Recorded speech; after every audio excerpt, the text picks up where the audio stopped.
The next thing we're going to do is create a new sequence. To create a new sequence, I'm going to show you a very easy way right now, and then later on, I'll follow it up with more details. Pick the video that is going to be the most popular or the most used type of video in your sequence. For example, I have an interview clip. I also have B-roll that has all types of footage. While all of this footage matches, you might not have footage for your own project that matches the frame rate, the frame size. Maybe you have some 4K footage. Maybe you have some regular 1920 by 1080 footage. Pick the video clip that is going to be used the most. For me, it's going to be my interview clip. So I'm just going to take this clip and literally just drag it onto this new item button, this one that looks like a post-it note. What happens is a new sequence pops up, our footage is added to the timeline already, and the sequence settings for this timeline match our video clip. If you go up to sequence settings, you'll see all of the settings, the frame size, the frame rate, the audio settings. This matches your video footage, and that's what you want. You don't want a mismatch. So when you're choosing which video to use, just remember, use the video that's going to be used most in your video sequence. Now we have this timeline. Let's just go over the basic rules of what this timeline does. We have our video tracks up here, our 3 video tracks. Then we have our 3 audio tracks down here. We can move a video clip or audio clip around by dragging up or dragging down to a new track or moving to the left or right. We see at the top, we have our time. We have our timeline indicator that we can click and drag. This is this blue little line in there. We can zoom into our timeline. Down here, we have the slider that slides along the timeline. At the end, if we click the end and drag in or out, we can zoom in. You can also press the plus or minus key buttons that are to the left of the delete key on a Mac or to the left of the backspace button on a PC, and that will zoom in and zoom out of your timeline. There are still a lot of buttons in this timeline that we haven't covered yet, but we will be covering all the things that you need to know throughout the rest of the lessons.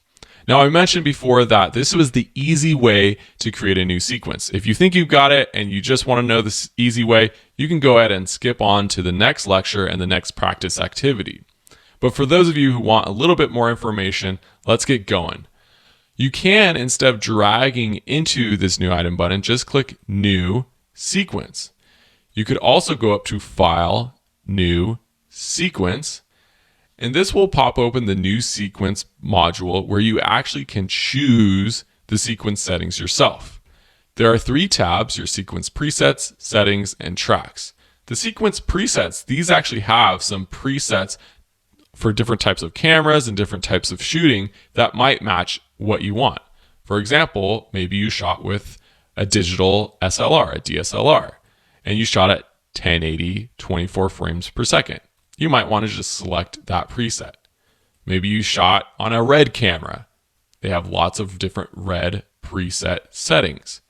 So that's one way to do it. Or you can choose your settings yourself, customize it. Go to the Settings tab, drop down to Custom under Editing mode. Then you can go through everything. The time base, what's your frames per second? 23976, 29997.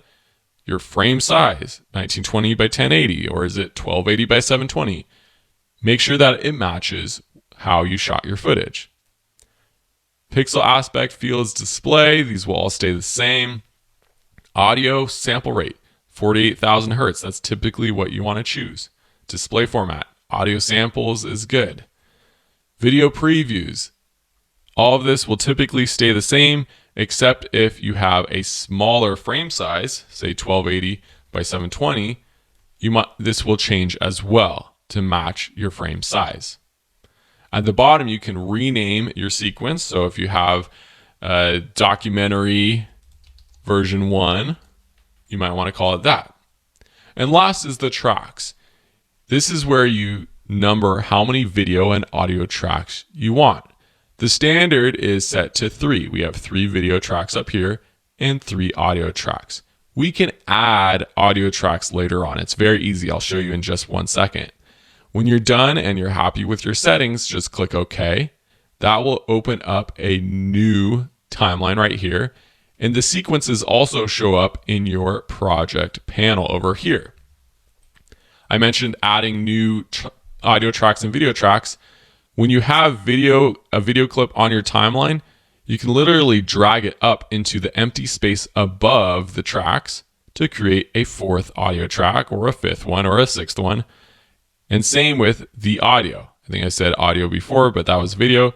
This is audio. So those are some more advanced tips for creating a sequence that has the perfect settings if you have something that you don't want to match your camera. Typically though, you want your sequence settings to match exactly what you shot as, so just do the easy way of dragging into this new item button.